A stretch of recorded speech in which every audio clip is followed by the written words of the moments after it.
they still will need to make a move for the beyond.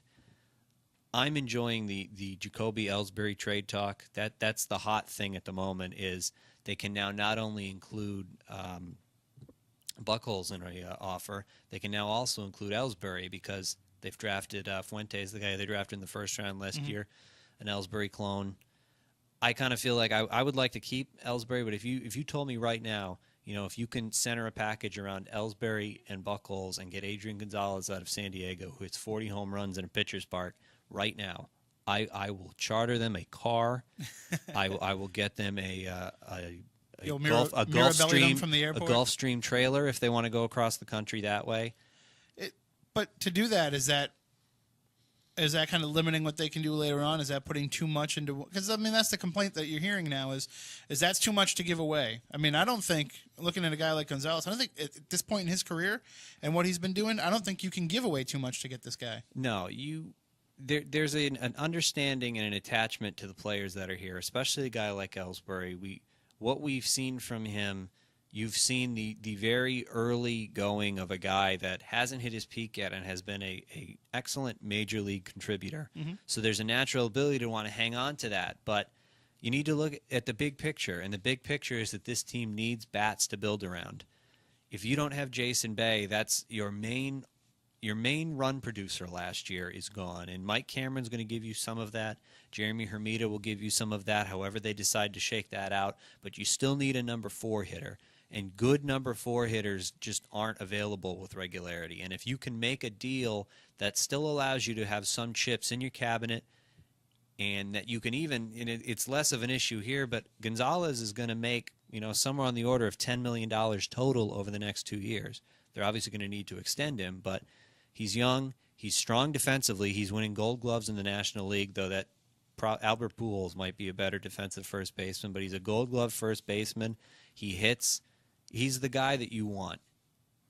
And he's certainly the guy that I want. And you'll be moving Kevin Youkilis to third, obviously, but not really a lot of concern with that move. You get a little less from him at third base. I think his range is a little bit diminished. He's not as good there as he is at first, but he's shown an ability to move around the diamond and to still hit and to still give you quality defense. And if you've got an Adrian, I keep saying, that's one of the things, and Adrian Gonzalez and Clay Buck, that's a real sports writer thing, I've noticed. But if you've got Gonzalez, Pedroia, Scudero, God bless him, and Youkilis at third, that's a very solid defensive infield. And we've seen it. Kurt Schilling talked about it when he was here. If you've got an infield can do more for a pitcher, almost than the pitcher can do for himself. Because if he can rely on the guys behind him turning the balls into play into outs, the pitcher throws less pitches, the whole system works better. It sounds like you're on board with the Cameron deal. He is 37 years old. He is, but he was a solid defender last year. He only hit .250 and he struck out a ton, but he hit with some power. When they talk about a bridge, and Theo talks about a bridge, which I was critical of before he really made any moves, this allows you to get to whatever it is you have in the system without compromising the now. It's only money, and in Boston that needs to be stressed. The way baseball is structured, the teams that have the most money are usually the teams that win. And if you can make a deal like this for a guy who is still producing defensively at a very high level and is coming to a place where offensively it suits his game and defensively it suits his game, whether you put him in left field or center, this is how the Red Sox can win.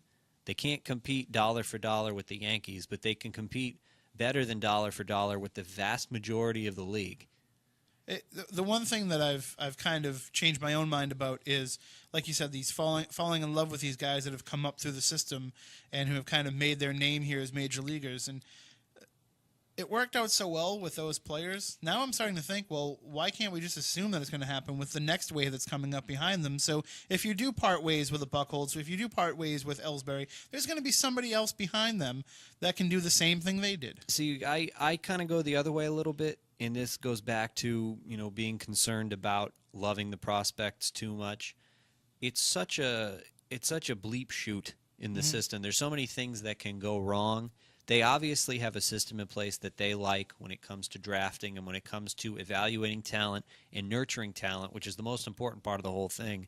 The coaches that they have had tremendous success taking the raw guys or the talented guys that they've drafted and turning them into major leaguers, that's not necessarily a promise that it's going to work again for the future. And if you look at some of the more respected baseball publications out there, the Red Sox are in a bit of a lull developmentally. They don't have the sort of stars that you saw them having when it was Papelbon and Lester and Buckles and Pedroia and these guys coming up through the system, Ellsbury. They still have talented players, but they're maybe a step below a little bit. Now, they've continued to draft well, and the guys they have in the lower rungs of the system are very highly thought of, but they're still a couple years away. And a couple years in minor league time, any number. I mean, look at Lars Anderson. That got overblown a little bit last winter when he's the A prospect, the smiling guy, blonde hair. You know, he had a tough year last year. That doesn't mean he's out of it, but it's just a tether to make you realize that just because the potential is there, there's been hundreds and hundreds of guys who have come through minor league systems who are potentially laden, but it just doesn't work out. Look at Jed Lowry. I mean, Jed Lowry now came up quickly. He was 2005 draft, gets up to the major leagues quickly, has a shot to establish himself as a shortstop, and he's been healthy for 1 month that he's been up here in 2 years. You know, his clock is now ticking, and he's looking around going, all right, they've acquired these other shortstops. My best case scenario might be being the utility guy for this team. All of a sudden, he needs to fight for a job. So looking at the way that things, I mean, obviously they're not done. Obviously it's still early in the offseason.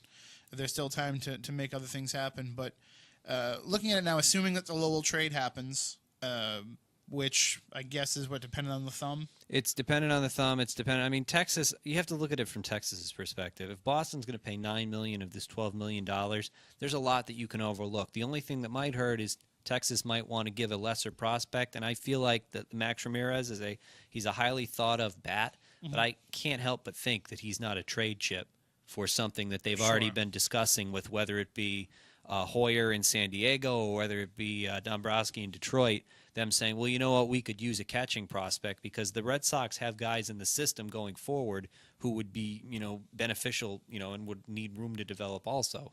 So looking at it, can they kind of go into the season?